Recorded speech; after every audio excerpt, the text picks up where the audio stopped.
Bem, boa tarde a todas e todos e todes.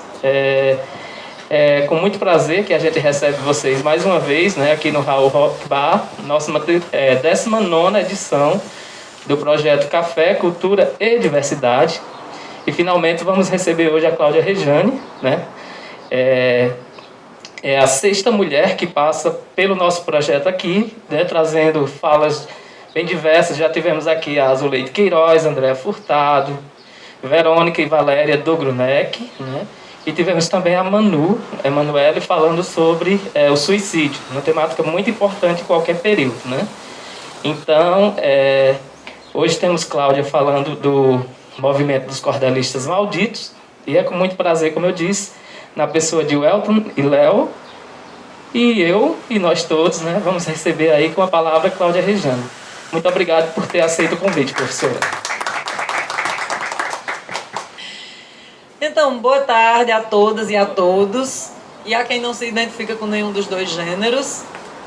Meu nome é Cláudia Rejane Pinheiro Grangeiro. Eu sou professora da Universidade Regional do Cariri, do curso de Letras. Sou professora do programa de pós-graduação de Letras, programa de mestrado, que a gente abriu agora, né, o ano passado. E estamos aqui para apresentar, né, e conversar sobre este livro recém-lançado, o Benditos Malditos, Tradição e Transgressão na Literatura de Cordel. Então, esse livro, a gente tem uma alegria muito grande de apresentá-lo. É a primeira publicação do programa de mestrado de Letras da URCA, e não por acaso essa primeira publicação desse programa é um trabalho sobre literatura de cordel, tendo em vista que o cordel, né, toda essa tradição do cordel que envolve não só o texto escrito, porque muita gente acha que cordel é literatura escrita, né? No entanto, não é.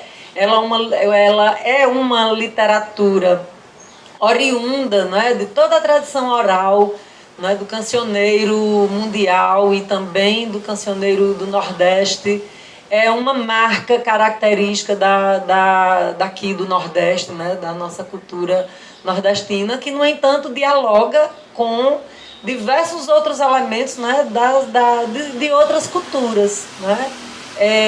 Então, não é por acaso que essa primeira publicação foi um trabalho sobre literatura de cordel, tendo em vista também que a nossa região é não só o berço da xilogravura popular, né? Pouca gente sabe disso, que a xilogravura como técnica, ela é muito antiga, né? Está lá no século V, né? Tem a técnica chinesa, né? Na China já tinha essa xilogravura, mas da forma como ela se manifesta aqui, dessa forma, como capa de cordel e como também hoje uma arte autônoma, ela nasceu aqui nessa região do Cariri, mais propriamente com o Inocêncio da Costa Nique, né, o famoso mestre Noza, Antônio Relojoeiro, né, Valderedo Gonçalves. Então a xilogravura é oriunda daqui do Cariri, e o Cariri é também uma das grandes escolas de cordel do Nordeste. Tem a escola da Serra do Teixeira, né, que é o berço também da cantoria popular.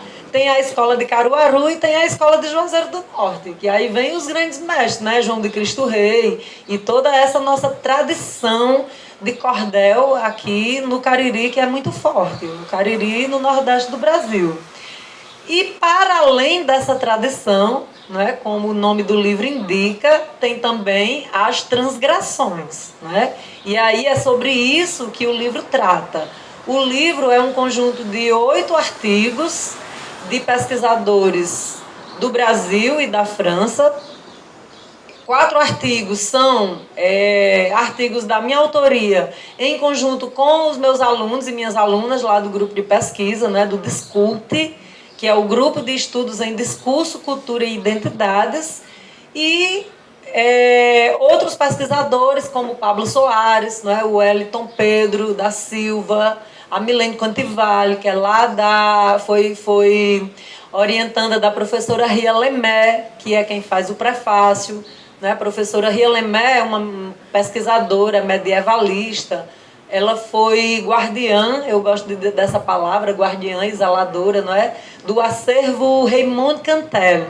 O acervo Raymond Cantel é o maior acervo de literatura de cordel do planeta Terra. Lá é onde tem o maior número de folhetos de cordel que o professor Raymond Cantel e os demais pesquisadores que vieram depois dele conservaram, né, pesquisaram, recolheram aqui no Nordeste e nesse momento se encontra lá. Né? Ela é professora emérita da Universidade de Poitiers, lá na França, e é uma parceira nossa, né, das pesquisas em torno dessas poéticas que nós chamamos de poéticas da oralidade. Né? O cordel tem esse folheto escrito, no entanto, ele não vem daí da escrita, ele é oriundo da oralidade. Tem um artigo que eu falo que o cordel é poesia para ser lida em voz alta. Não é porque ele vem do corpo, ele tem toda a poiesis do cordel, né? Ela é toda dada não só pela parte escrita, mas por toda a gestualística, não é? O tom, a entonação, não é? Ninguém declama um cordel assim, né? Vou fazer um martelo agalopado, enzipado, cola. Tem toda o corpo está envolvido nesse processo, né? Da poiesis do cordel. Então ele sai do corpo, ele sai da voz. Em algum momento ele chega no manuscrito, né? Em algum momento ele chegou. Depois ele chega no texto escrito, mas ele aí não se esgota. Ele volta para o corpo, né? Então toda essa cultura, essa civilização, né, que a poesia de cordel criou. Então, no âmbito, né, de toda essa tradição de cordel que nós temos no Nordeste, e aqui no Juazeiro e no Cariri com muita força, nós temos também as transgressões. E uma dessas transgressões foi um grupo, um movimento que surgiu aqui em Juazeiro do Norte, né, no ano 2000, e que se auto-intitulou Sociedade dos Cordelistas Malditos, com U, né? Malditos com U. Então, por que malditos com U? Começa por aí, né? A transgressão e a deglutição no sentido oswaldiano, Oswald Andradiano, como eles próprios se intitularam, né? O Manifesto dos Cordelistas Malditos traz muito fortemente essa questão da deglutição, né? De comer a língua. Começa por aí, porque malditos, gramaticalmente, é com L. Eles trazem com U, justamente questionando as falas que diziam, né, as críticas que eram feitas a eles, de que eles não eram cordelistas, que aquilo não era cordel, né, que era um cordel mal feito, né, um cordel maldito. Né? Então, maldizido, vamos dizer assim, né? numa perspectiva de já trazer essa linguagem popular para transgredir. Uma outra transgressão é essa própria palavra maldito, né? Porque nós temos uma tradição também da literatura de cordel com aquelas temáticas tradicionais. Quais eram as temáticas tradicionais do cordel? Cangaço, né? O Padre Cícero, a religiosidade. E no ano 2000 foi um ano muito importante, porque foi né, essa mudança aí de século, né, mudança de milênio, e estavam ocorrendo as comemorações oficiais dos 500 anos do Brasil. E aí vários grupos, né, vários movimentos sociais, várias nações indígenas, o povo negro, né, as mulheres, os movimentos LGBTs do Brasil, trouxeram uma insígnia, né, com essa bandeira, outros 500. Outros 500. Por que outros 500? Porque aí começaram uma série de descomemorações dos 500 anos, né?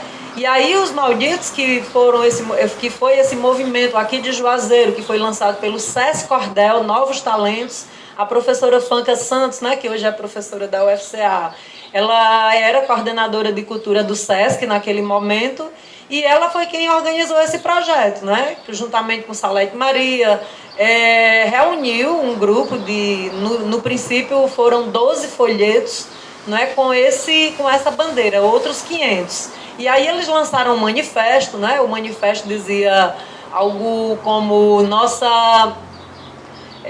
odiamos tecnicistas sem sentimentos literários, né?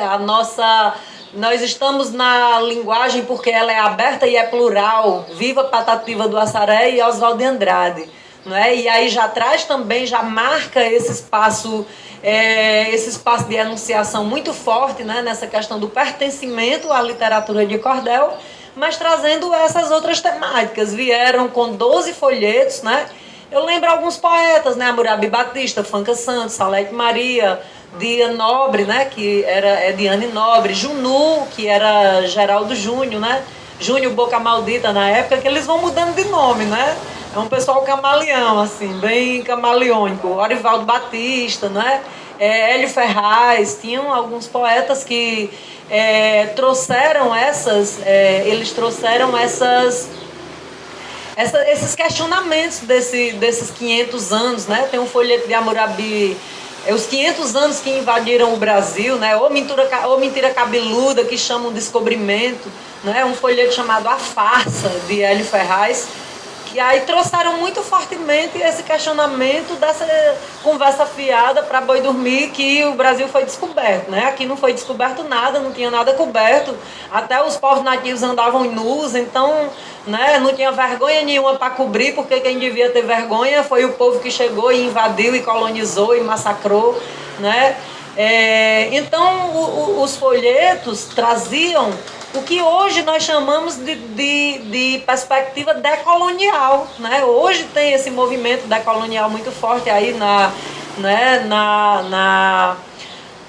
pesquisa científica, né? Na filosofia, nos movimentos sociais, nessa perspectiva, e eles já vieram com essa bandeira, com essa pegada muito forte desse questionamento pela ótica da literatura de cordel, né? Como eles próprios dizem, é uma forma de pertencimento, de se dizer nordestino, né? De se entender como nordestino, versejar nessa forma do cordel, né? Então, nessa questão da forma, eles não trouxeram assim muitas inovações, e trouxeram também inovações, né? Trouxeram folhetos com aquela linguagem dos fanzines, que era muito forte também na época, os fanzines, não é? Então, folhetos sem a xilogravura também, que depois se tornou tradicional na capa, folhetos com fotografia na capa, folhetos com as bandeiras do movimento social, né? Tem o texto de Fanca, um cordel também clássico, que é o terrorista é quem nos usa, né? USA, terrorista é quem nos usa, não é? Que diz assim, se o World Trade Center despencou, caiu no chão, né? Lá na África todo dia morre gente de montão.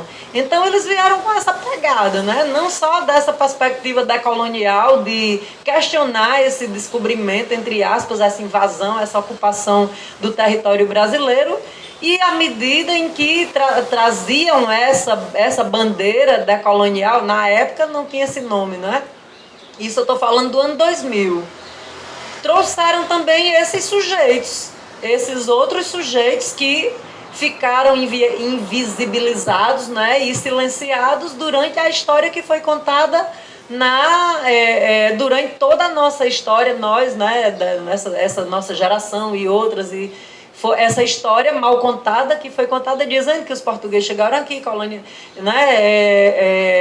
descobriram o Brasil, né? Então eles trazem essa bandeira muito forte, né, de questionar inclusive uma das frases do manifesto deles e a poesia escreverá então a verdadeira história, né? Esse anunciado aí eu acho muito forte. A poesia escreverá enfim a verdadeira história. Viva Patativa do Assaré e Oswald de Andrade, né? Então, à medida em que trouxeram essas outras discursividades, né, trouxeram também esses outros sujeitos para o folheto. Que sujeitos foram esses? O negro, não é? O negro, que foi historicamente, como era que o negro era representado na literatura de cordel, né?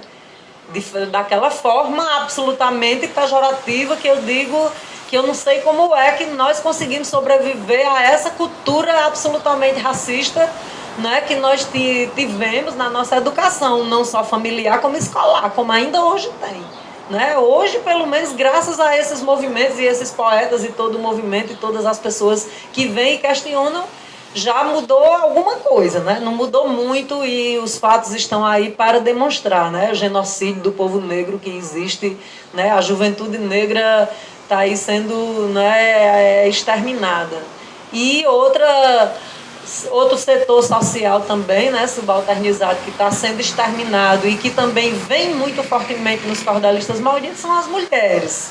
Em primeiro lugar, com a própria corporeidade, né, do feminino, que já vem com Fanca Santos e Salete Maria, né, e as demais poetisas, né, Camila Alenquer, Dia Nobre, Jo Andrade, que era a xilógrafa do grupo, né, elas já vêm também com essa força aí e com a poesia, né, a poesia com essa perspectiva do lugar de mulher. Tem uma poesia de Salete, Salete tem mais de 100 cordéis, né, falando dessas temáticas aí. Uma dessas é o lugar de mulher, né, lugar de mulher, aí ela vai falando lá, né, toda a estrutura, né, lugar de mulher, das bandas de Marrakech, as fábricas do ABC, lugar de mulher, onde ela quiser, enfim, aí vai fazendo aí todas aquelas demonstrações, né, de qual é o lugar da mulher. Outro setor também, né, outro grupo social que foi bastante tematizado no movimento dos cordelistas malditos foram os LGBTs. Aí vem com uma perspectiva também bastante rica, não é, dessa decolonização, dessa perspectiva também do androcentrismo, né, dessa perspectiva do macho branco, o padrão white, né, que é o WASP, né, W-A-S-P, que é o né, branco, né, white, branco, a supremacia branca aí, né, branco, cisgênero, né, heteronormativo. E aí tem umas coisas assim que são absolutamente incríveis, né?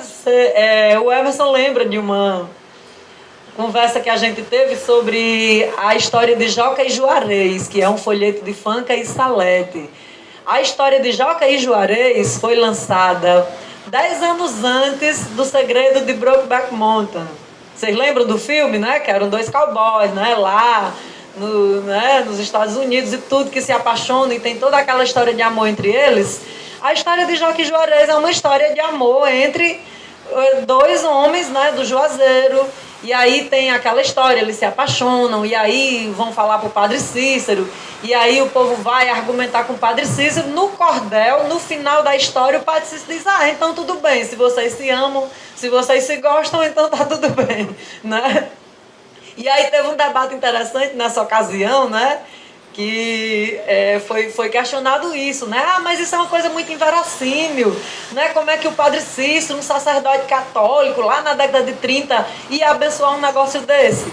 E é para isso justamente que serve a poesia, que serve a arte, né? Para poder tornar possíveis as coisas mais possíveis e mais inimagináveis, né? Porque tudo é impossível até que seja absolutamente necessário, né? Como diz a história. Então, tem um cordel de Salete Maria que é simplesmente uma obra-prima. Eu não sei como é que a pessoa faz um negócio daquele, porque é uma coisa absolutamente primorosa. Chama-se O Milagre Travestiler. A história da travesti que, com fé, engravidou. E essa história é uma história absolutamente interessante. E já nasceu intersemiótico, porque foi um cordel que Orlando Pereira, nosso querido e amado Orlando, encomendou para Salete e ele transformou num filme. O filme é esse, né? É a história a travesti que fez essa promessa, não é, para engravidar. E aí eu faço uma análise, tem um artigo que eu escrevi sobre esse folheto, que é chamado de A Virgem Maria Pós-Moderna, não é? Porque aí ela, a Shirley Diana, né, subindo a Serra do Horto ao som de Baby Pirei, com seu olhar absorto, Desfila ela a diva, né? Como é? Desfila ela a diva, orgulho da marcha gay. Aí vai falando toda a história, como ela chega, né? Tem aquela mudança de sujeito, né? Aquela quebra da expectativa do padrão, né? E os romeiros são representados como aquelas pessoas idosas, né? Sofridas, não é? Com a roupa toda preta. Imagine a Shirley Daiane subindo a Serra do Horto, com uma bota brilhosa, com uma cabeleira dourada, não é? Com o seu amor do lado e fechando na multidão. Tem um documentário, Também Sou Teu Povo, né? Que a Ana Almeida faz uma análise também desse documentário, que é muito interessante. Até esse nome, Também Sou Teu Povo, né? Que é uma música da igreja. Também sou teu povo, Senhor, estou nessa estrada. E o documentário é mostrando a religiosidade das travestis de Juazeiro, né? Porque eles são representados como pessoas, né? Assim, devassas e tudo, né? Toda aí e mostrando, né? Fazendo essa desconstrução, mostrando que aquele povo de Deus, né? Também esse povo também é o povo de Deus, né? Então é bem nessa perspectiva aí. Mas a história da Shirley Daiane é absolutamente interessante, da Travestrilha. Aí ela vai para dona da Guia, que é uma mulher que vende meizinha lá na feira. Aí ela quer engravidar de todo jeito. Aí ela vai procurar o juiz e o juiz diz que ela não tem direito. Aí ela vai procurar, né, o padre diz que é um absurdo, que isso não, né, bicha da cara de Lia, não sei o quê. Com um humor assim, uma construção, né, da métrica, da rima, da poética, da estética, da política, é um negócio absolutamente genial, né? Aí vai atrás do movimento feminista, aí diz que a feminista diz, mulher, e a gente tá lutando pelo direito ao aborto e tu quer casar e ter filho? Como assim, né, queridinho? Você está ultrapassada, né? Saia dessa. Mas ela quer engravidar. Aí faz uma promessa para as Santas Madres de Aurora, que eram umas travestis que praticavam 69 lá dentro de uma catacumba. Minha gente, é uma coisa assim espetacular. Eu não sei como é que uma pessoa tem mente e imaginação e criatividade para fazer um negócio daquele, né, de Salete Maria. Aí por fim ela consegue engravidar, né, quando ela faz esse ritual todinho, aí ela engravida, aí sai desfilando nas ruas do Juazeiro. Ô, bicha maravilhosa, linda, santa e poderosa, né? A avó dela sai dizendo. Aí lá vem a televisão, lá vem Hebe Camargo, o programa do Gugu, do menino, é um fuá. Essa história da Shirley Daiane. E trazendo isso, né? Essa perspectiva dessa desconstrução, dessa decolonização em todos os sentidos, né? No sentido social, no sentido político, nesse sentido ético, mesmo estético, poético, político do sujeito, né? Então são esses sujeitos que aparecem nesse movimento, né? E foi um movimento profícuo, né? Foi um movimento extremamente profícuo. Eu vejo como herdeiros diretos dos cordelistas malditos, eu vejo o Queerdel, né? Que foi lançado lá na UFCA por um grupo, dentre os quais tem o Pablo Soares, né? Que é poeta cordelista também. Ele está com um artigo nesse livro, Perfechatividade no Cordel, é o título do artigo dele, né? Já é uma performatividade com a fechação típica e tópica, né, justamente desse universo gay, tá certo? Do universo LGBT. Então eu vejo o Queerdel também como herdeiro, né, direto dos cordelistas malditos. Vejo o movimento Bando Coletivo, né, que foi um grupo também multimídia, né? Eles trabalhavam não só a questão do cordel, mas das intervenções urbanas. O folheto de Salete tem um folheto que é sobre a Beata Maria de Araújo, né? Que a Socorro Lira gravou. Ela fez um coco muito bonito com esse cordel de Salete sobre a Beata Maria de Araújo. O grupo Bando, em 2014, fez uma intervenção artística nas cidades aqui de Crato e Juazeiro, né?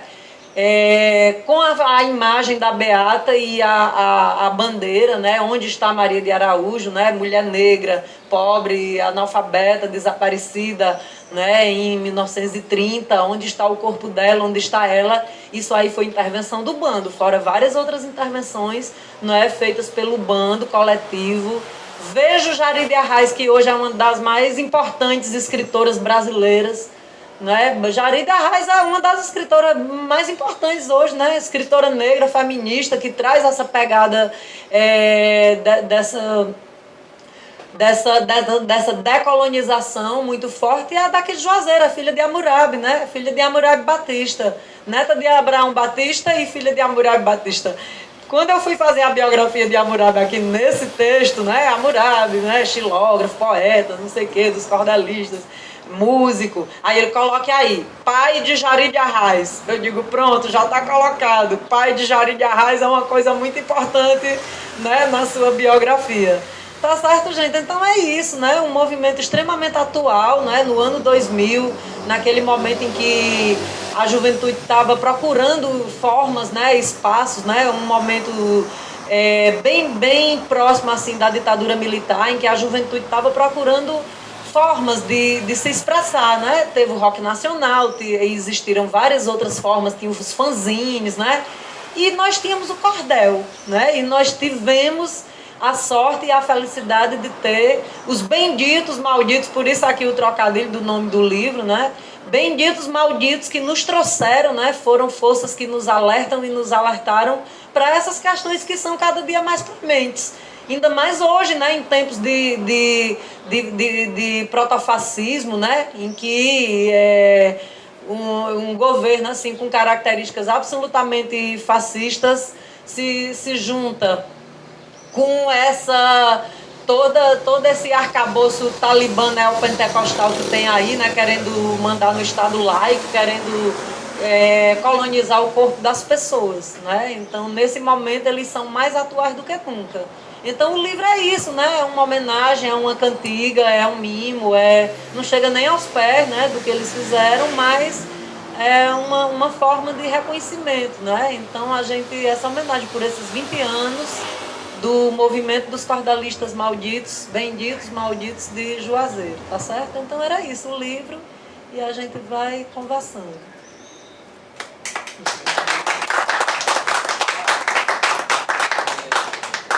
Eu tenho muitas perguntas, na verdade, mas eu vou fazer só uma, aí deixar o pessoal à vontade também. De repente eu posso lançar a segunda pergunta.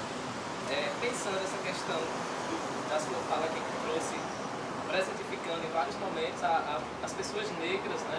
Exatamente pela exclusão que esse país trabalha e os coloca assim. Né? Aí eu fiquei lembrando, linkando com o tema do cordel, um livro que foi você que me apresentou lá no Discute, que é Verdade Seduzida, de Muniz Sodré. E ele traz o cordel como a linguagem possível para o Brasil na tentativa de decolonializar e de ser uma alternativa à própria literatura estatutária, a literatura clássica hegemônica. Né? Aí qual é a pergunta que eu faço nesse sentido? É que esse desdobramento que se faz dos cordelistas malditos, que já bebe lá também na fonte de Oswald de Andrade, que por sua vez também bebeu na fonte de querer colocar o negro no discurso possível dessas variantes, né? Da linguagem brasileira. Como é que você vê essa questão desses atravessamentos linguísticos ainda havendo uma possibilidade, uma hegemonia de regras gramaticais que a gente trabalha na escola? Não sei se deu para entender isso. Não, acho que faz assim a pergunta de forma mais direta. Como é que seria... Como é que a gente insere essas outras linguagens, né, inclusive a linguagem do cordel, num currículo fechado que é o gramatical? Minha gente, isso aí está lá nos parâmetros curriculares nacionais de 1996. Tem um documento também que são os PCN+, né? São as orientações curriculares nacionais. Eles dizem lá, trazem Bakhtin, né? Logicamente foram os linguistas que escreveram o documento, que trazem lá que o objetivo do ensino de língua materna é que o aluno, né, do ensino médio ele seja capaz de ler, interpretar, ouvir, construir, discutir, questionar em todas as linguagens que existem, né? Nas linguagens a gente chama de multissemióticas, né? Nessas linguagens multimodais, porque hoje em dia o mundo não é mais só verbal.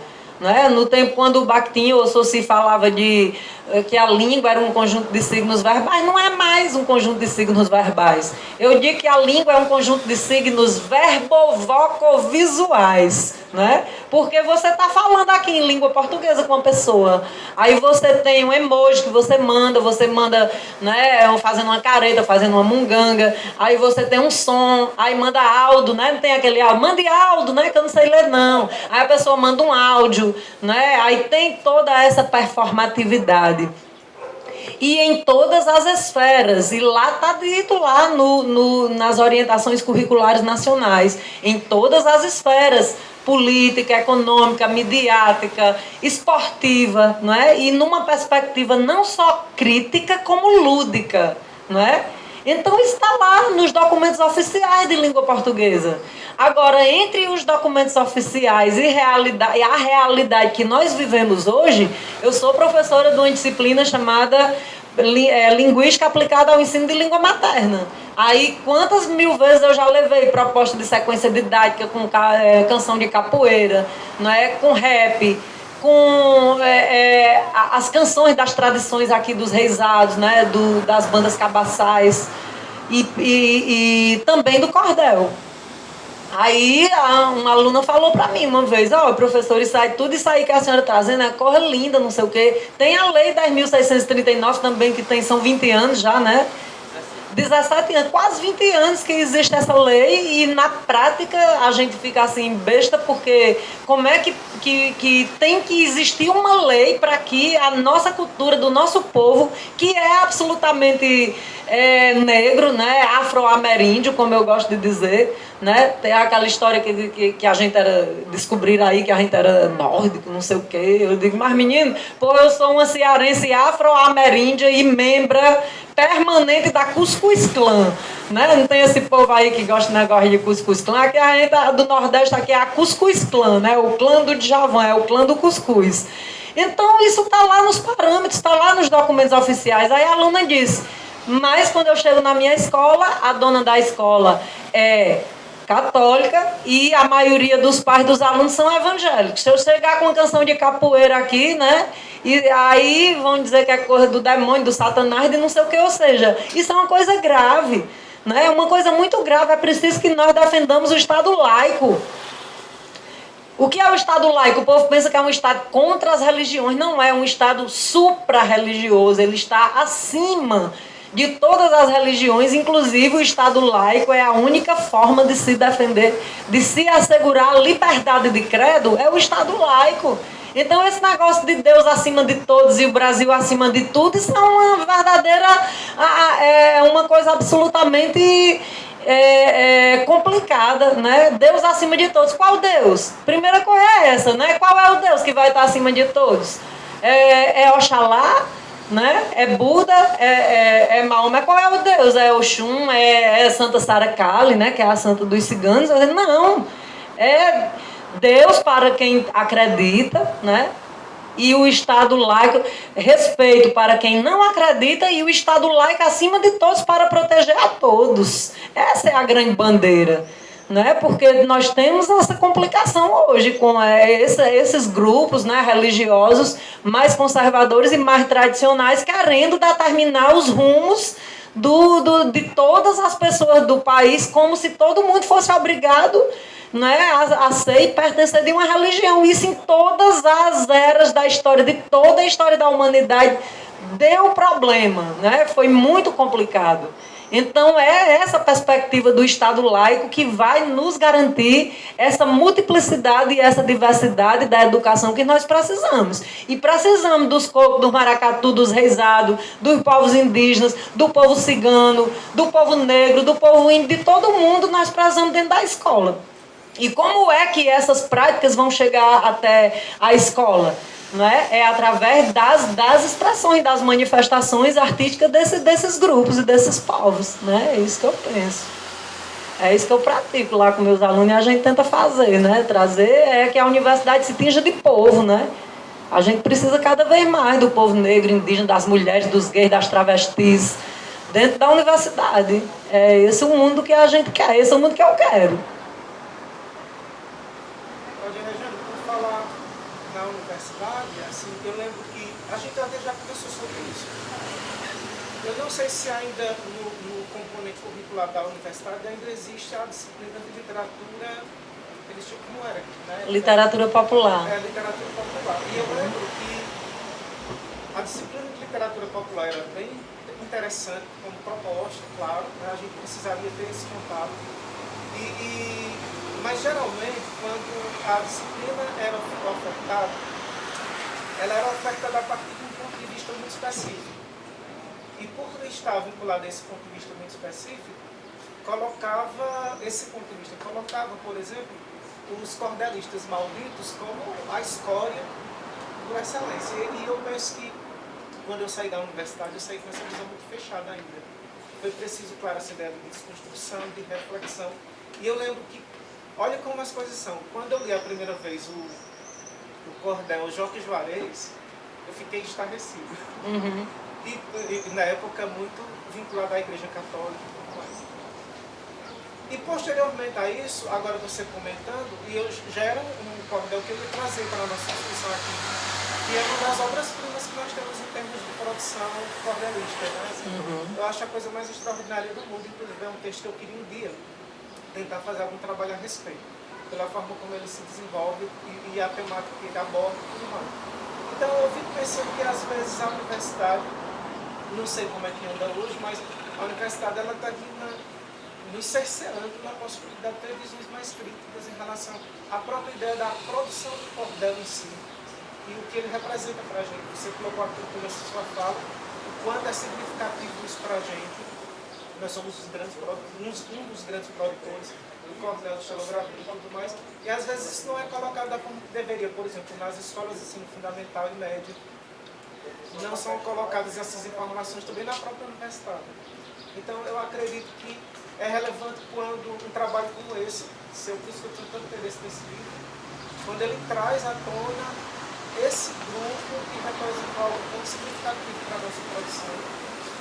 E mais ou menos isso. Então, se quiser comentar alguma coisa a respeito, era mais um comentário que uma pergunta. Eu concordo com você, né? Só reforçando o que eu falei anteriormente. Que, lamentavelmente, a nossa estrutura educacional ela está completamente ultrapassada, né? Uma estrutura engessada, né? Os currículos são muito rígidos ali. Ainda tem a disciplina? Existe a disciplina de literatura popular, que foi instituída por Sebastiana de Almeida Job, né? Nossa querida e amada Bastinha. Mas essa disciplina ela foi para uma disciplina optativa. Inclusive, foi uma reivindicação que surgiu lá no lançamento, né, online, que a gente fez na segunda-feira, que essa disciplina volte a ser uma disciplina obrigatória. Eu acho que na universidade tem uma dívida de décadas com a produção local, né, com a produção literária local. Ainda existe essa ideia equivocada de que cordel não é literatura. Como assim não é literatura? Tem um dicionário de um cara chamado Caldas Aulete que definiu o cordel como faças de cordel vendidos em barbantes com pouco literatura, com pouco ou nenhum merecimento. Por definição, ou seja, a pessoa nunca leu Leandro Gomes de Barros, nunca leu José Bernardo da Silva, né? Nunca leu Salete Maria, nunca leu seu Luciano Carneiro, ninguém. Aí, por definição, já diz que é uma... Por que a literatura de pouco ou menor merecimento? É o sistema, né? O cânone. O cânone é feito, né? Quem são os grandes autores, os grandes escritores, são as pessoas, né, ligadas ao poderio mesmo econômico e político, né? Os grandes literatos, os grandes autores da literatura brasileira, né? O próprio Ariano Suassuna, que é uma pessoa que a gente ama, que a gente respeita e tudo, mas lá ligadas a oligarquias, né?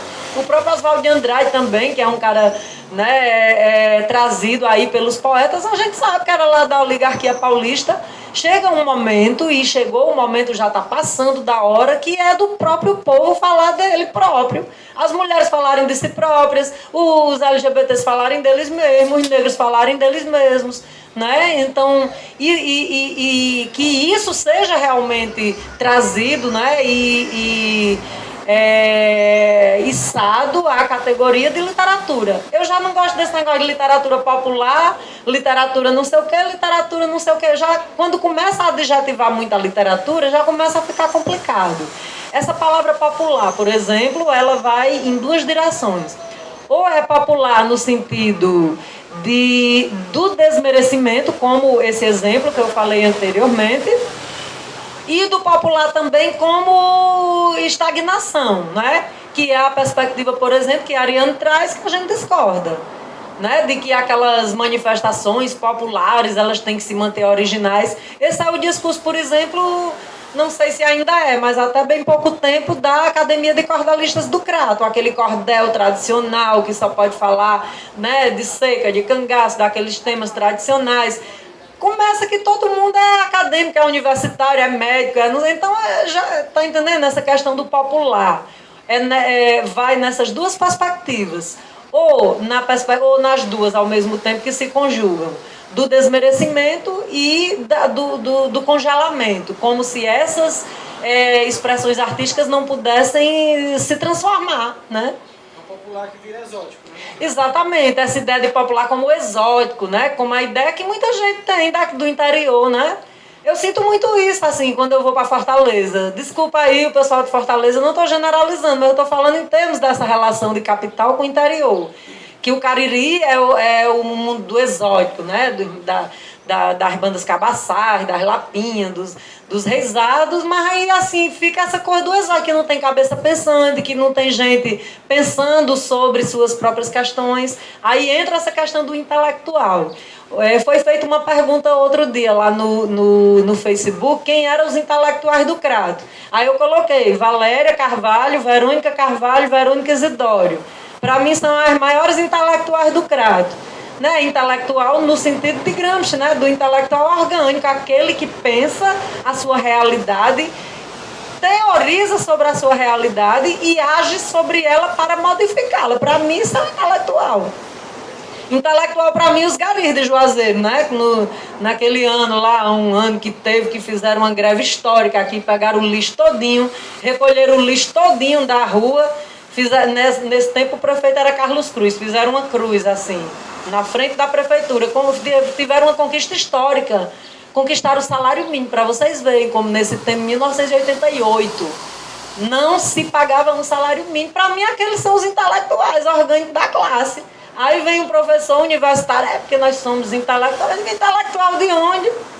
Né? Que tu fica aí, com perdão da palavra, fazendo masturbação intelectual e falando, conversando e, né, teorizando sobre Marx e Engels, Lenin, Trotsky, não sei quem, e o escambau a quatro, e a galera lá fazendo a revolução no cotidiano, né, no dia a dia.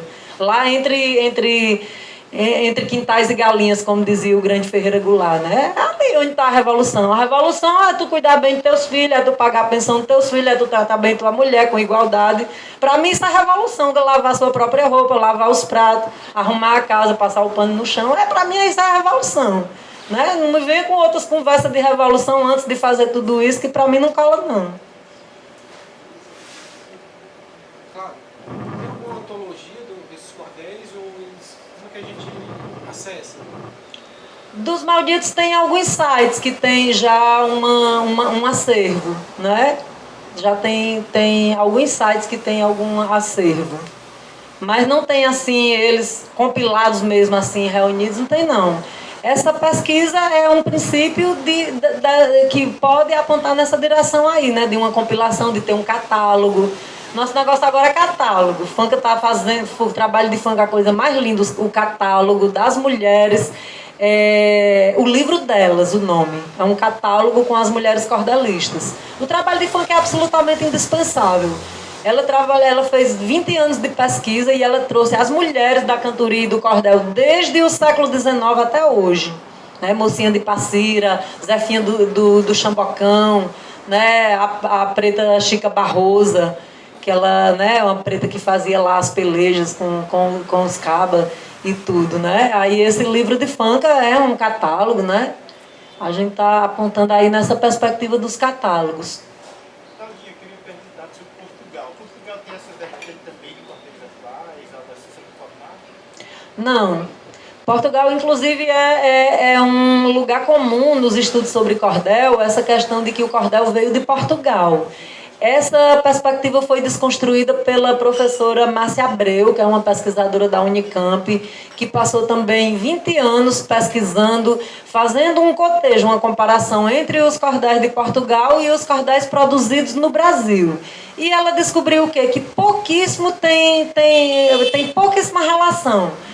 Primeiro, que os cordéis... Primeiro, esse nome. O nome cordel era usado em Portugal. Quem é leitor mesmo aqui de folheto sabe que no Nordeste brasileiro, primeiro que os cordéis não eram vendidos em barbantes, pendurados nos barbantes. Não existe isso. Era vendido no chão, eles abrem, né? Ou então naquela malota, aquela famosa malotinha amarela, né? Que ainda tem algumas ali no mercado, que o pessoal ia embora para São Paulo, levava aquelas malinhas, era vendido naquelas maletas, né?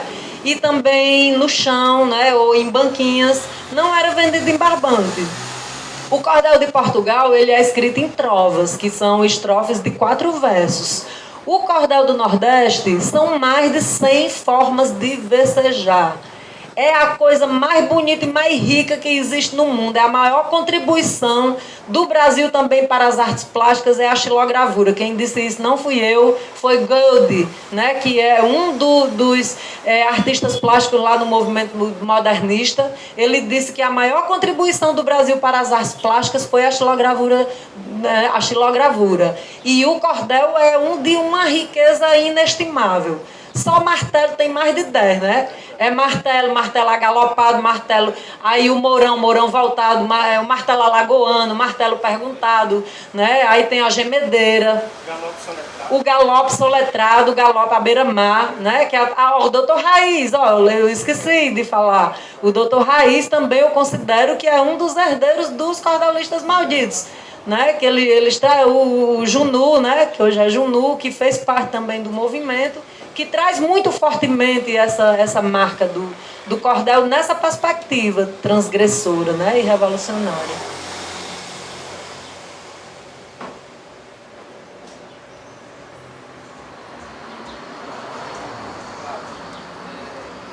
Segunda pergunta, né? Na verdade é comentário, pegando carona aí na que o Emerson falou, né? Ele deu um curso recentemente para nós, né, sobre a autoria feminina, não é isso? É explicando a autoria feminina. E a gente via também esse silenciamento de vozes, né?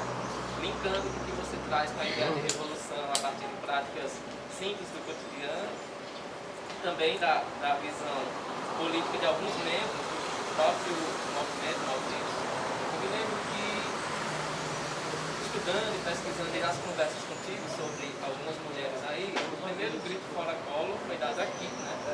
Franca Santos. E também a própria Salete Maria já se lançou como candidata, prefeita daqui, né? E a governadora do estado do Ceará. E a governadora do estado do Ceará. Então, ou seja, se mantém essa fusão entre discurso e prática, né? Se mantém isso, dessas posturas, tanto na vida prática, uma posição política, como na vida discursiva também. Elas são professoras universitárias, Salete Maria da UFBA, que é daqui da UFCA, como você disse. Então é mais nesse sentido, é mais o perfil que traz uma apresentação. Os cordelistas malditos continuam mais malditos do que nunca, e em outra perspectiva bem mais aprofundada, né? Trazendo outros elementos. Né? A gente foi fazer, eu digo, rapaz, vamos fazer um lançamento do livro lá no Raul, não sei o quê. Aí o pessoal assim, tá, no bar e tudo, que é o bar mais maldito que tem, assim, maldito nesse sentido, né? Maldito com U, né? Então, aí você não acha, porque a galera agora, por exemplo, João Andrade e Hélio Ferraz, teve o lançamento segundo, eles não foram porque eles estão tocando, o Hélio, né? Lá no movimento budista. Então, João Andrade e Hélio Ferraz hoje são budistas. Hermano Moraes está firmeza total lá no Vale do Amanhecer, né? Fanca com aquela perspectiva dela ali de permacultura, de, né, xamanismo, terapias holísticas, né, conversa com ETs e alimentação viva. Ou seja, Orivaldo Batista, Eu fui fazer a entrevista de Orivaldo, eu estou fazendo documentário ainda, né? Sobre os malditos. Saí da casa de Orivaldo com 2 livros do Mestre Samael e uma chacrona, uma rainha, a cor mais linda do mundo.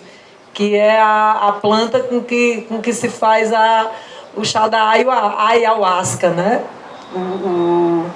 O cipó do espírito, o cipó dos mortos, né? Então, é a galera que está assim, né? Que fez toda essa revolução nessa perspectiva e ainda faz, né? Eles continuam fazendo, né? Hélio Ferraz é músico, né? Nicodemos é mestre luthier de rabeca, multi-instrumentista, poeta, escultor, artista plástico, né? Hermano Moraes é o poeta extraordinário e músico que a gente conhece. Muitos são músicos também, né? Hermano Moraes, Hammurabi Batista, né? Todos eles estão assim, não é? Bem, tanto que muitos a gente nem encontra. Orivaldo não atende telefone, muitos não têm nem telefone celular. Eu não digo nada também, porque eu não tenho nem zap, porque eu acho esse negócio aborrecido demais. O negócio aborrecido, eu não gosto não, eu não dou conta não, de viver a minha vida, vamos dizer assim, entre aspas, real, né? Entre aspas, porque já na perspectiva dos malditos de hoje, porque eu estou assim também, eu sou uma pesquisadora maldita também, estou nessa perspectiva de que os hindus, né, os budistas dizem que isso aqui é tudo maia, é tudo ilusão, né? É tudo o véu de Maia, né, o sonho de Brahma, e a realidade são as realidades lá dos mundos suprassensíveis. E eu estou assim também, né? Estou assim mais ou menos parecida com eles. Então eles estão assim hoje, né? Estão trabalhando, né? Fazendo suas canções, suas poesias, e ainda são malditos, mas muito mais para benditos agora, também num bom sentido, né? Não é bendito careta, é o bendito maldito aprofundado, né? Para outras perspectivas, que é só um exemplo, né? Eu vou dar só um exemplo aqui de uma frase que simboliza isso. Tem a proposta do pessoal aí dos movimentos de esquerda, né? Dos partidos de esquerda, que é o ecossocialismo, né? Que não é mais socialismo, não adianta fazer o socialismo na terra arrasada. Na perspectiva da Sônia Guajajara, né, minha presidenta forever, né, que ela diz que a luta pela mãe terra é a mãe de todas as lutas. Aí a minha proposta dentro desses movimentos, o povo não gosta muito, porque diz que é uma coisa assim, nada a ver, né, de gente doida, que é o ecossocialismo feminista intergaláctico. Então essa é a minha proposta de sociedade. É o ecossocialismo feminista intergaláctico. Aí eu fico procurando pessoas que queiram também fazer essa sociedade. E os malditos também estão do mesmo jeito, né? E hoje eles estão assim também.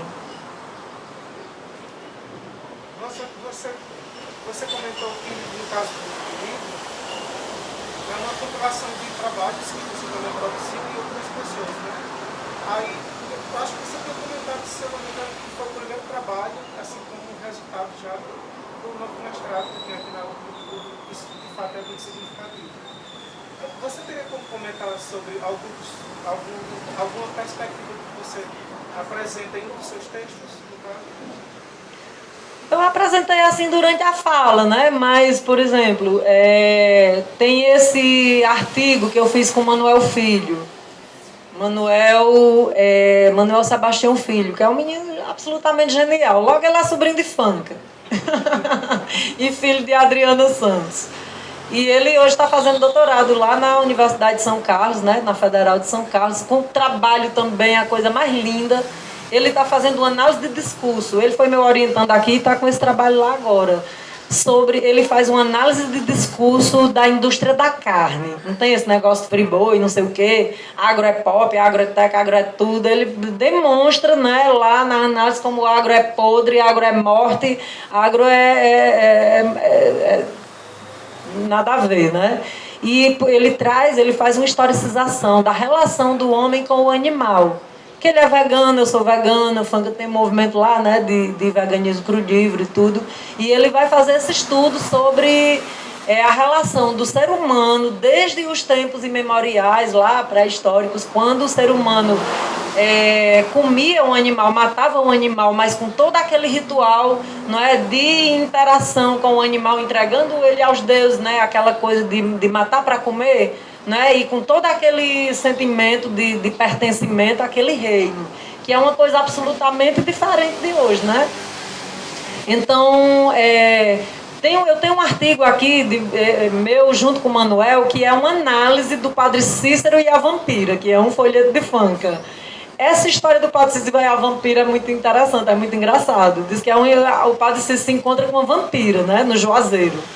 Primeiro, o Padre Cícero parece um guerreiro Jedi, né, com seu facho de luz e não sei o quê. Aí vai dialogar com a vampira. Aí o diálogo do Padre Cícero com a vampira traz, aí ela traz aquela intertextualidade que é própria dos malditos, né? Traz Rita Lee, né, Meu Doce Vampiro. Aí traz Dalton Trevisan, né, que é a história com o vampiro e tudo, o filme, né, conversa com o vampiro, entrevista com o vampiro.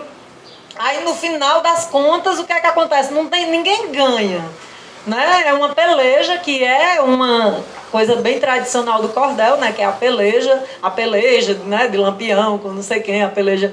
E é a peleja do Padre Cícero com essa vampira. No final, o Padre Cícero fica tocado com a vampira, né? Mas é muito engraçado. Diz que a vampira toma limão com catuaba, não sei o quê. Aí a vampira fica dançando na boquinha da garrafa e fica sensualizando, e o Padre Cícero fica doido, né? Já fica assim, chocado, né? Já fica tocado. Aí depois o Padre Cícero vai fazer análise e vai para Fortaleza tirar uns dias de férias para poder pensar sobre aquilo que aconteceu, porque ele fica, ou seja, já traz uma visão do Padre Cícero mais humanizado, né? Não é essa coisa canonizada. Tá entendendo? E a vampira saiu também, ouviu uns reisados e ficou encantada, porque o reisado é praticamente uma religião, né? Os reisados é a cor mais linda do mundo, é uma festa de reis, né? Vem dessa tradição ibérica, chegou aqui, juntou com esses elementos indígenas e negros, né?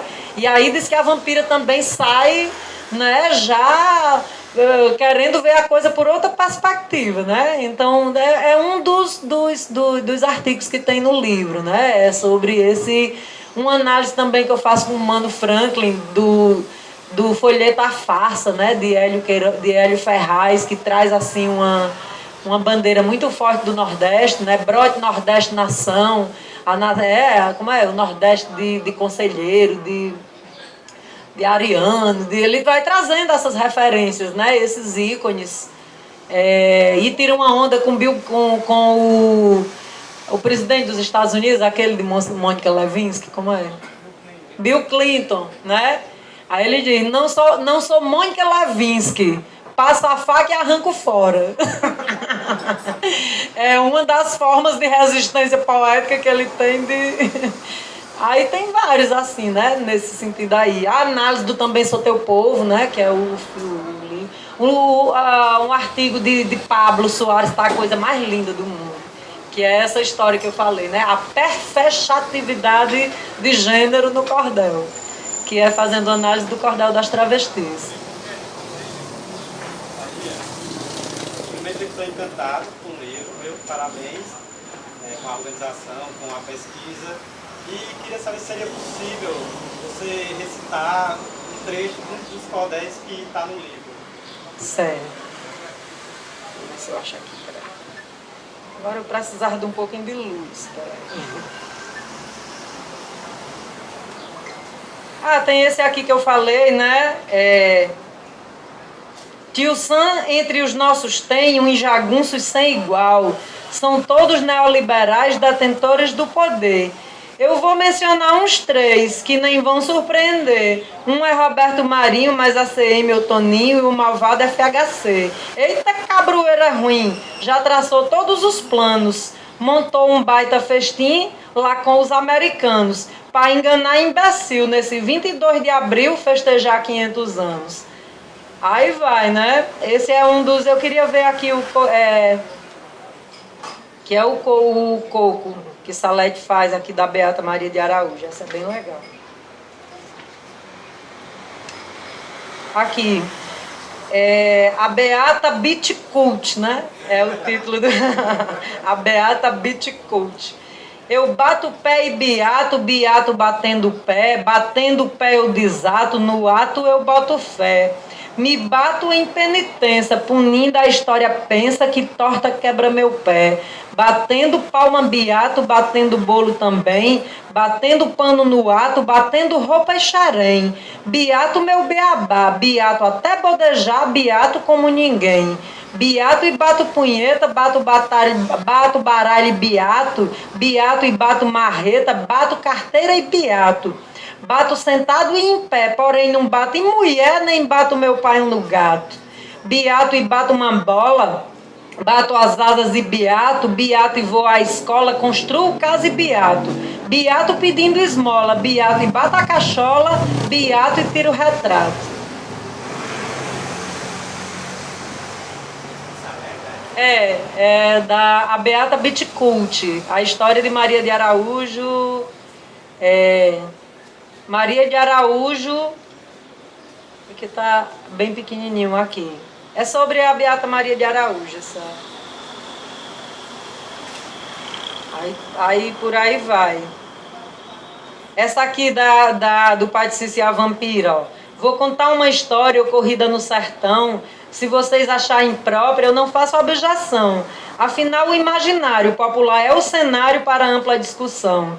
Se quiser você, porém, debater mais a questão, o melhor que se convém é fazer outra versão. Ou quem sabe, de repente, se quiser fazer de repente, eu aceito a condição. Do contexto eu lhe digo, tinha fé, religião, tinha rico e mendigo e o padre Cício Romão. Esse era um analítico muito sábio, o político poliglota do sertão. Aí vai contar a história, né, do Padre Cício e a Vampira. A peleja. A peleja entre o Padre Cício e a Vampira. Esse aqui de Hammurabi, que é punk rock total. Ô mentira cabeluda que chamam descobrimento. Já vieram com o intento, quem for trouxa que se iluda. O que a criança estuda não passa de enganação, pois fizeram uma invasão dizendo se descobriu. Invadiram o Brasil no ano 1500. Da coroa portuguesa tomaram nossa riqueza e devolveram em tormentos. E por aí vai.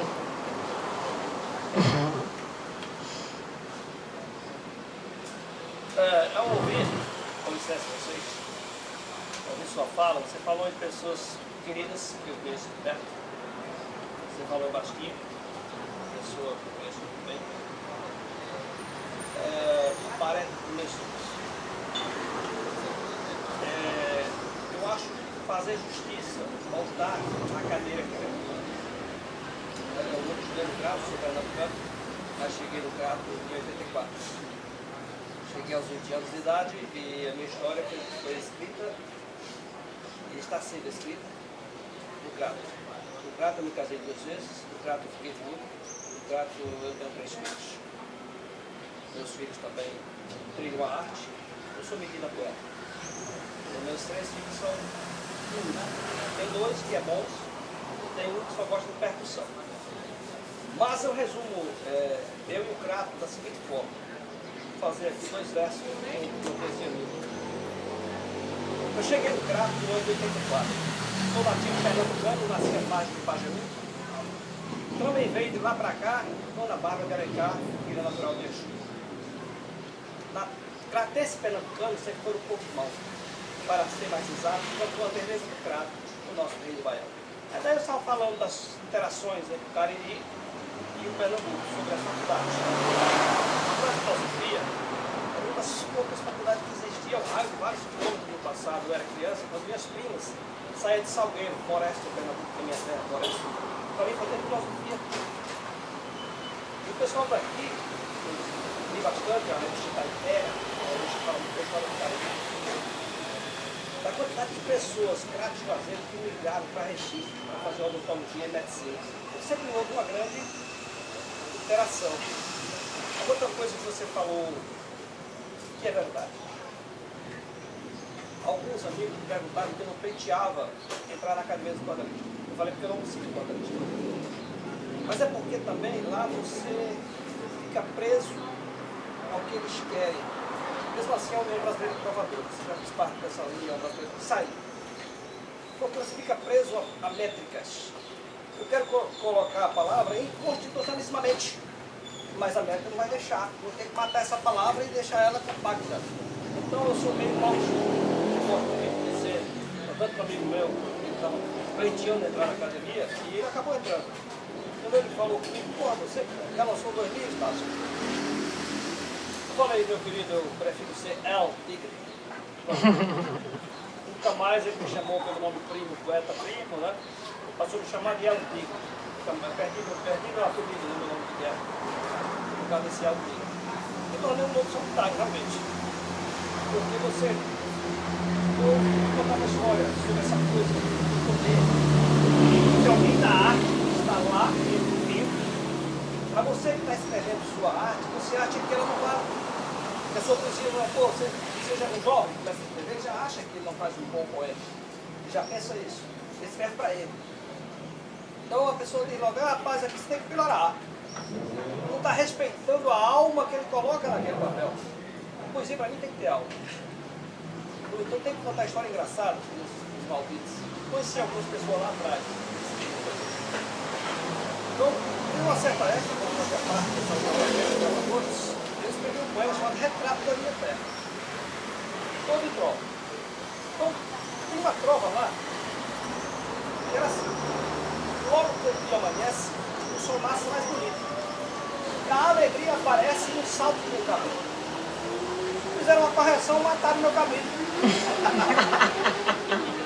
Mataram meu cabelo. O pobre do cabrito, rapaz, por que não podia ficar lá? Para mim, que veio a antologia, né? Estava assim. Quando o dia amanhece, o sol nasce mais bonito, meu alegrão aparece e eu encontrei escrito. Eu saí da original porque eles mataram meu cabrito é real. Eu criei bode, eu nasci desse no sertão pernambucano e aquela imagem do cabrito pulando do alpendre para o terreiro era real. Eles mataram meu cabrito porque eles queriam fazer a médica, queriam melhorar a coisa. Então, eu sou assim, só me tira poeta, eu escrevo também. Eu lancei 3 livros, eu fui estudar. Você sabe, você que está no meio acadêmico, é difícil você conseguir patrocínio para a literatura. Quantos poetas eu conheço que é discriminado pela nossa academia? São cadernistas, são bonzinhos. Mas ele não consegue parar de fazer os estrofes do festival, então eles estão como marginais. Até brinquei com eles. Vamos formar uma associação de poetas marginais, independente dela mundo. Só no cravo. Só no cravo, né? Não, eu falo assim dela mundo, porque eu conheço muito novo, chega para mim e diz, faço poeta eu faço poesias, mas não acho boa. Lembra mim? Eu digo, cara, essa poesia não tem alma. É melhor do que as minhas, porque as minhas são grandes demais, é ruim do que acaba decorar, a sua pequenininha. E ela tem uma mensagem, é o seu sentimento. Quantas poesias você faz para si? E depois que você torna ela pública, alguém chega para mim e diz assim, eu ganhei muito do seu. É uma poesia da minha história. Aí eu penso logo que chorei olhando o fogão e já me entusiasmo. Quem não perdeu uma avó e uma mãe, né? Aí o cara disse, não, uma simples lembrança. Nunca declarei esse poema, eu botei ele lá no livro, mas ele era uma coisa minha, assim, a minha tia mulher que morreu, né? Mas ele disse que era a história dele. Mas ali para mim já tornou-se uma coisa sem preço. Eu escrevi um sentimento meu e deixou de ser meu. Então, a arte, você não tem que fazer arte pensando em ganhar dinheiro. Você sempre disse isso. Então, quantos coisinhas eu perdi na juventude? Eu escrevia e tal, o pessoal, Elinho, é bonito, primo, me dê. Eu tava. Aí depois, eu comprei de carro, na vida é professor, vai tirar o passinho, está instalado. E ele disse, menino, você é poeta. A sua poesia é moderna, mas você é poeta. Aí quando eu falei, você é professor, o cara, entendeu? Lá os livros, lá, tal. Foi o fundador da Academia de Poetas. Aí eu falei, então eu sou. Aí eu comecei a valorizar o que eu tinha escrito. Aí hoje eu tenho cuidado para não fazer amizade comigo. Aí ninguém pergunta da família. Vai se apaixonar demais. Fala besteira, tá entendendo?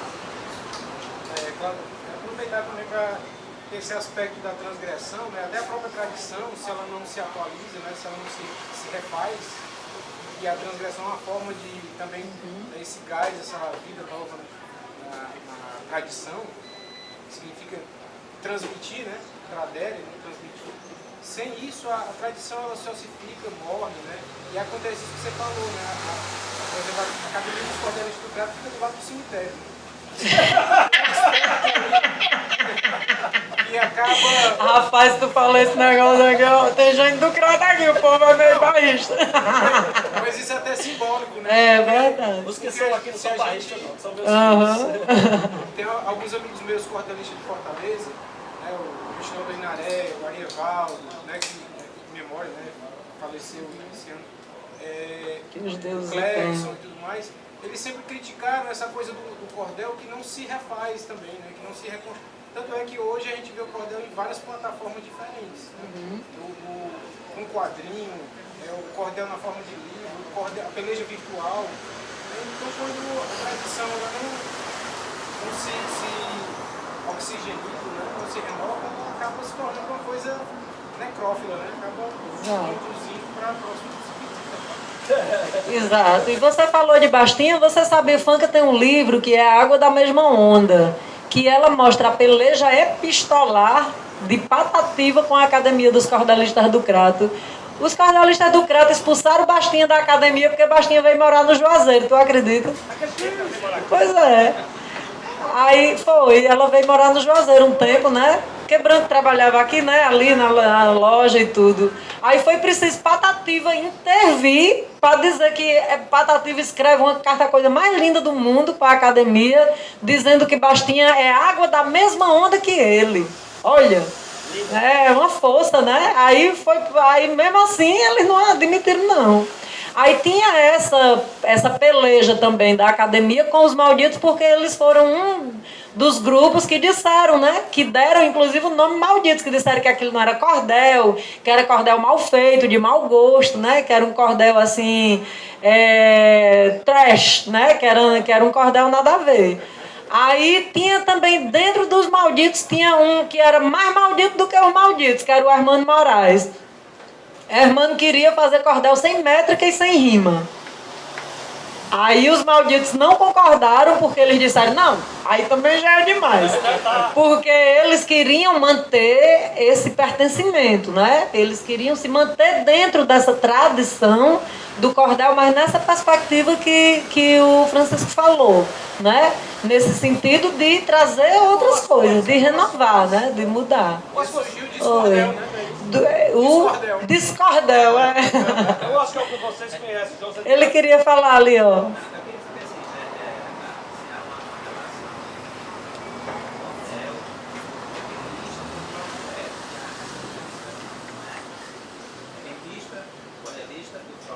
Certo. Tem diferença. Tem diferença. E pouca gente conhece essas diferenças, né?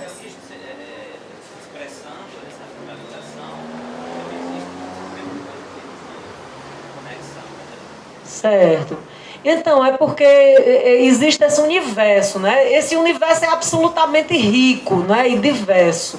Então, muita gente pensa que Patativa, por exemplo, era poeta cordelista, mas ele não era. Patativa escreveu um cordel só na vida dele toda, né? Patativa era um poeta declamador. Poeta declamador, Hermano Moraes. Poeta declamador, seu Chico Pedrosa, né? Que é aquele poeta que faz a poesia dele e declama a poesia dele. Esse é o poeta declamador. Existe poeta declamador que é cordelista? Também existe, né? O cordelista é aquele que escreve cordel, tá certo? E os repentistas, aí é outra categoria. Cantador, violeiro, repentista são outras categorias, né? Aí já tem muitas categorias distintas. Tem aquela cantoria do pé de parede, que chama, né? Que eles ficam ali, aí fazem aquela peleja, né? Aí fazem as rimas, a rima.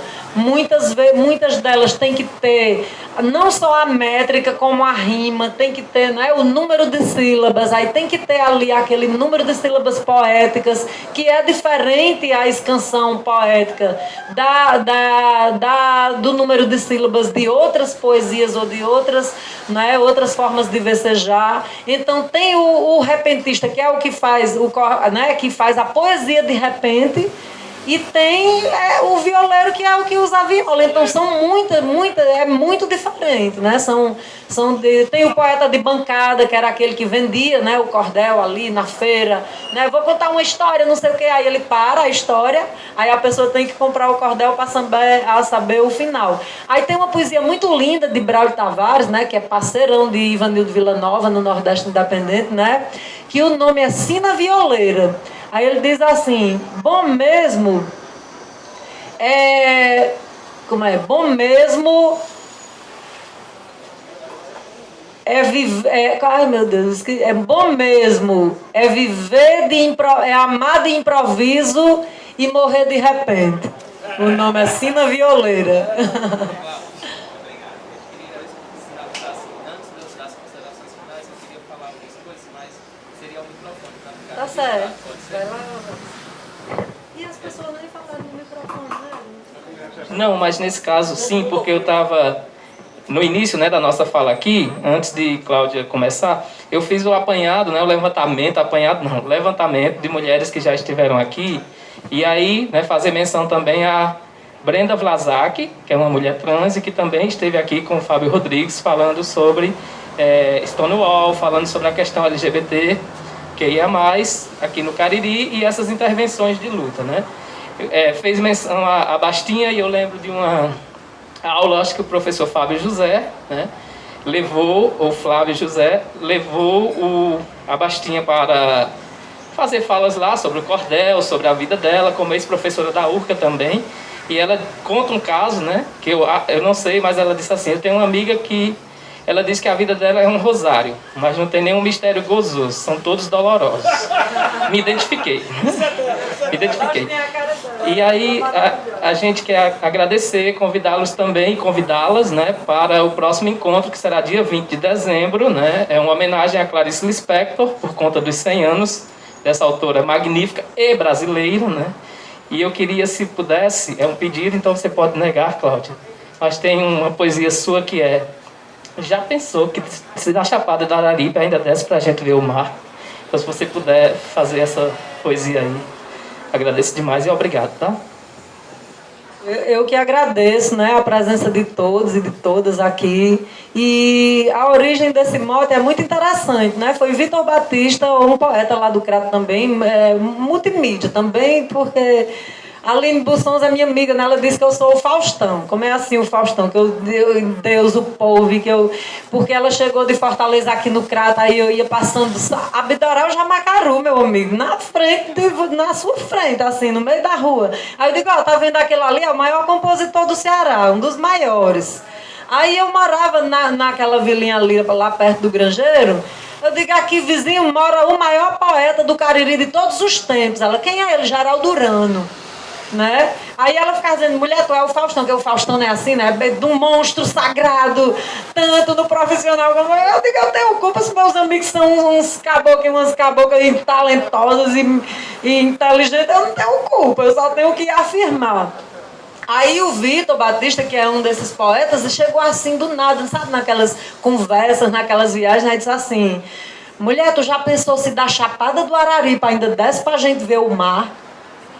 Aí, um negócio bonito, né? Aí um bocado de poeta fez algumas estrofes, né, com esse mote, né? Aí eu disse: rapaz, não ia prestar não, porque nós não íamos ser essas pessoas cosmopolitas que nós somos, que a gente anda o mundo todo, porque se da Chapada do Araripe ainda desce pra gente ver o mar, aqui já é o céu, ia ser o céu ao quadrado, a gente não ia querer sair mais nunca daqui. Aí a minha ficou assim: na chapada intergaláctica desse plano, Netuno conversava com Oxum. A mãe d'água batizou Geraldo Urano numa pedra cariri cor de urucum. E o mestre Patativa lá de cima fez no vale um grande dilúvio de rima com as águas de Pessoa e de Alencar, como num caleidoscópio, um videoclipe. Já pensou se da Chapada do Araripe ainda desce pra gente ver o mar?